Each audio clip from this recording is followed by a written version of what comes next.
7h30.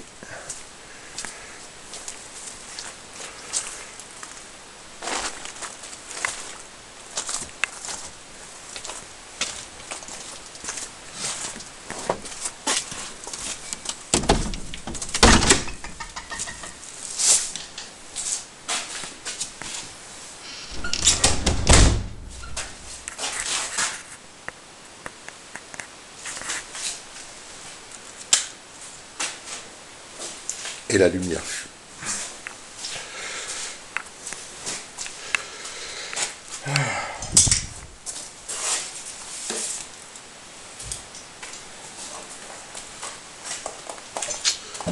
Bon. Allez, ça commence à prendre forme. Voilà.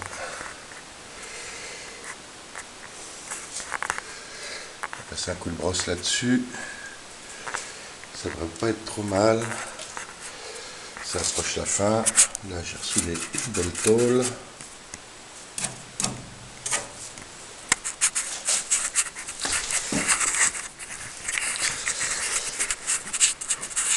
Voilà. Ça baigne encore dans son jus.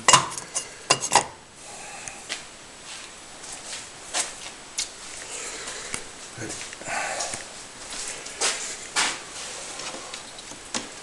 La baladeuse.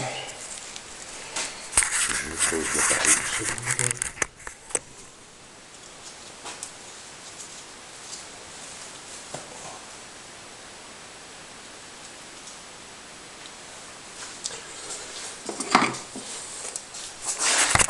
La brosse.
Je sais pas si vous vous rappelez, mais ça c'était tout rouillé.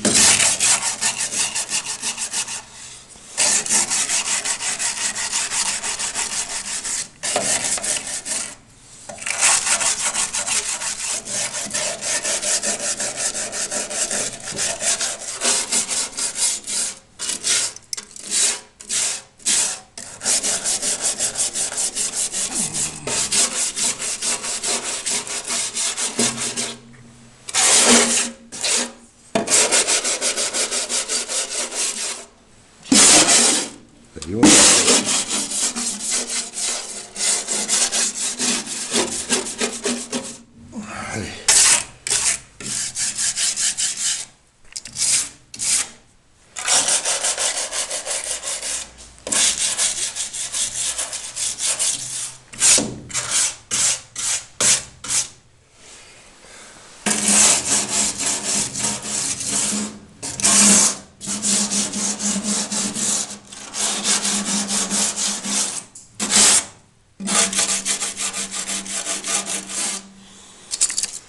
Et le coin. Ah. Le coin que la brosse n'arrive pas à atteindre. Ainsi que celui-ci.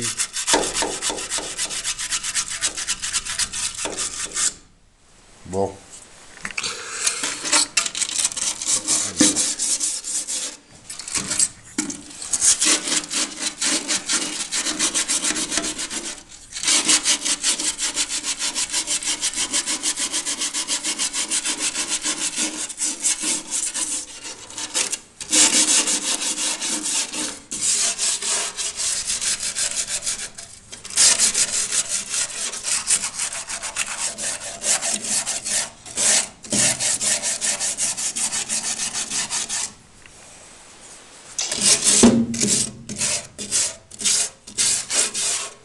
Bon, tout n'a pas séché.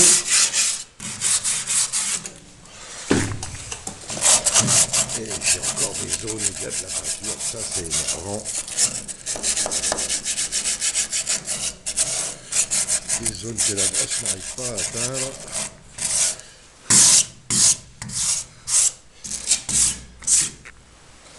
Et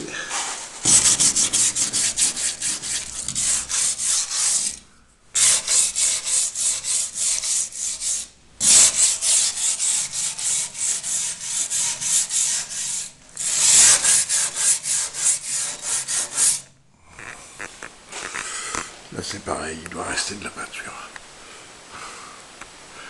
Bon allez,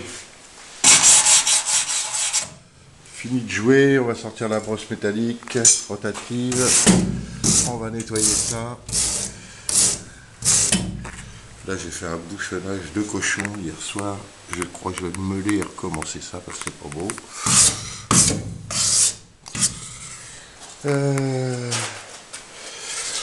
Un coin. Ah, c'est pas mal, là j'arrive bien à nettoyer les coins.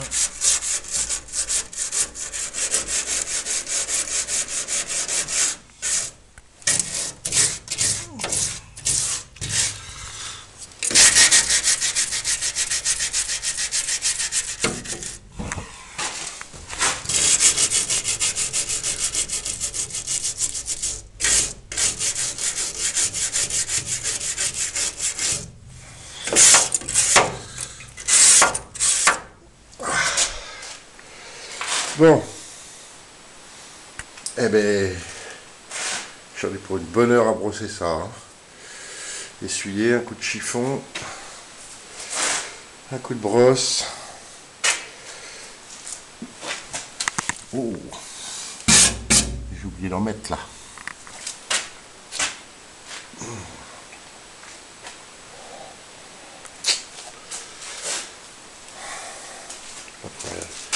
C'est pas mal la brosse speed.